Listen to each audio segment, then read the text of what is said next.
Now at 5, the Salt Lake City Police Department is asking for your help as detectives investigate a stabbing and an unrelated shooting in downtown Salt Lake overnight. Plus, one of the soldiers tragically killed in a helicopter crash in Alaska on Thursday identified as a Utah man. And yeah, a lot of people come in here and say, I wish I could take them all home. The Utah Pride Center and the Best Friends Animal Society teaming up on National Adopt a Shelter Pet Day.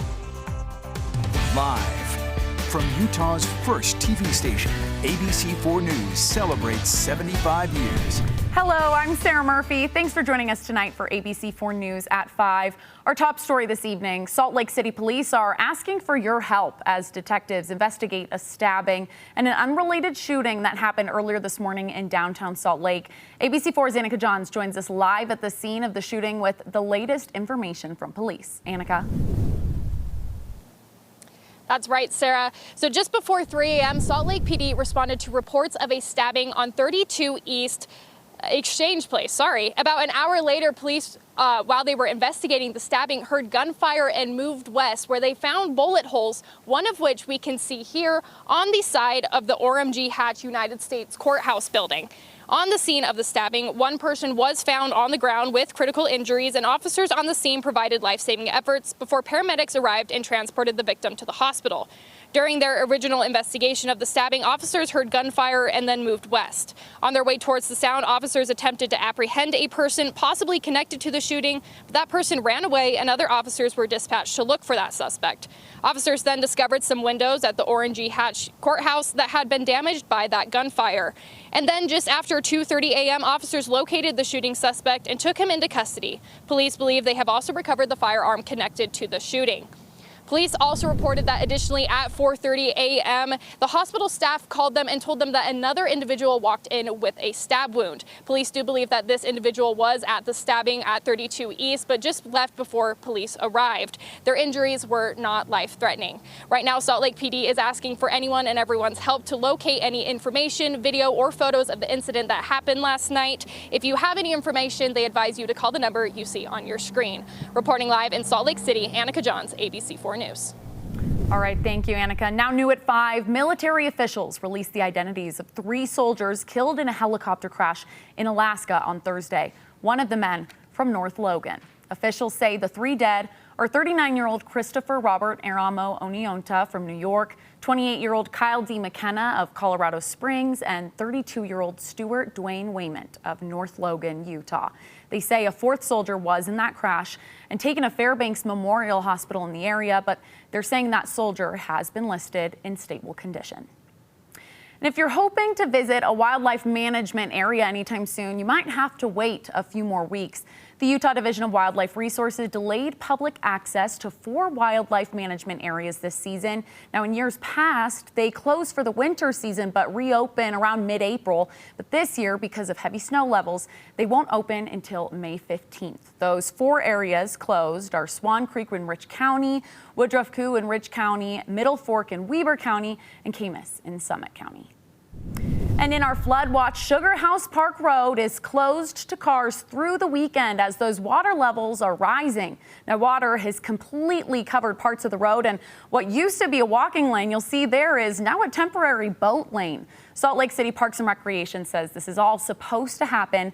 They built the park to be a draining spot for other high-risk flooding locations in the area. They say right now the road is supposed to open back up to traffic tomorrow, but they haven't officially decided yet if that will happen. So along with our weather talk, let's check in on your pinpoint weather forecast with meteorologist Nate Larson. A little bit toasty today, some warming temperatures for sure. Yeah, I can't imagine with our weather that we're seeing, it's going to open anytime soon with all the water coming off the mountains. So speaking of the water, flood watches still in effect for much of northern Utah, Wasatch back portions of Summit, Morgan counties, expecting to continue to see some of the heavy snow or the significant snow melt, heavy runoff and significant flows. So the flood watches is in effect now until we see some significant improvement.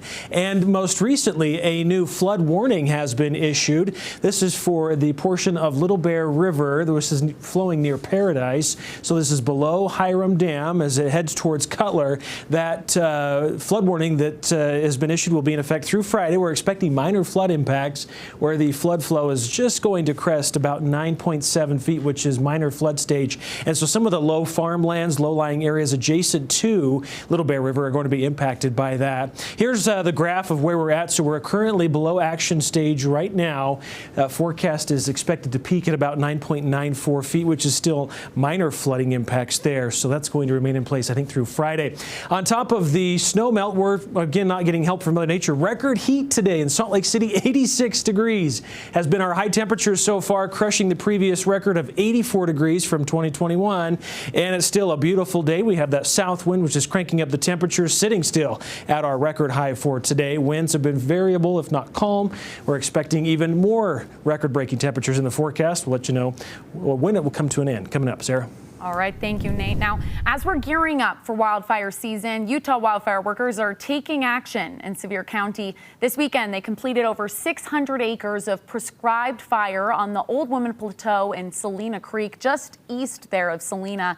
They say they're working to reduce potential hazardous fuel loads in the area. So officials say if you're traveling along I-70 in Sevier County this weekend and you see the fire, you don't need to report it.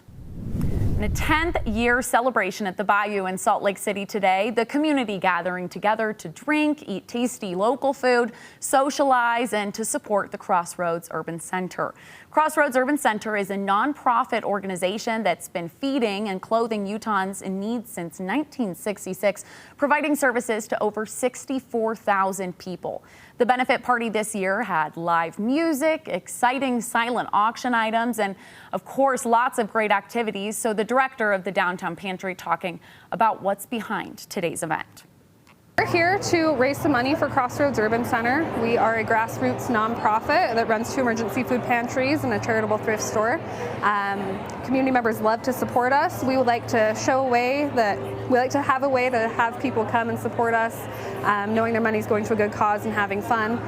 She continued to say that part of the excitement is because this is the first event they've been able to have again since the pandemic, and that the turnout was better than anticipated. So if you'd like to volunteer or donate to the Crossroads Urban Center, you can visit the website you see right there on your screen. It's National Adopt a Shelter Pet Day, and the start of mental health awareness kicks off tomorrow. So to celebrate, the Utah Pride Center teaming up with Best Friends Animal Society today for a 2-day adoption event. Best Friends, along with other local animal shelters, bringing nearly 60 adoptable cats, dogs, kittens, and puppies to the Utah Pride Center for the free weekend event. The adoption fees also covered by the Best Friends Animal Society, making the adoption process as smooth as possible. Our most exciting development from this is the Pride Center and Best Friends were both very focused on helping people's mental health, and really there's not a whole lot that helps mental health better than a pet. Dogs and cats give you unconditional love. They love you no matter who you are, and that acceptance is something that we're both striving towards.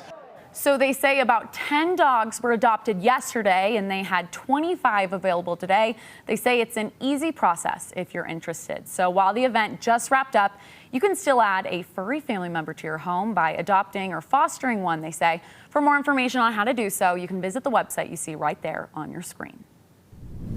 And coming up here on ABC4 News at 5, an update on the deadly shooting near Houston, Texas, killing 5 people as the manhunt still continues.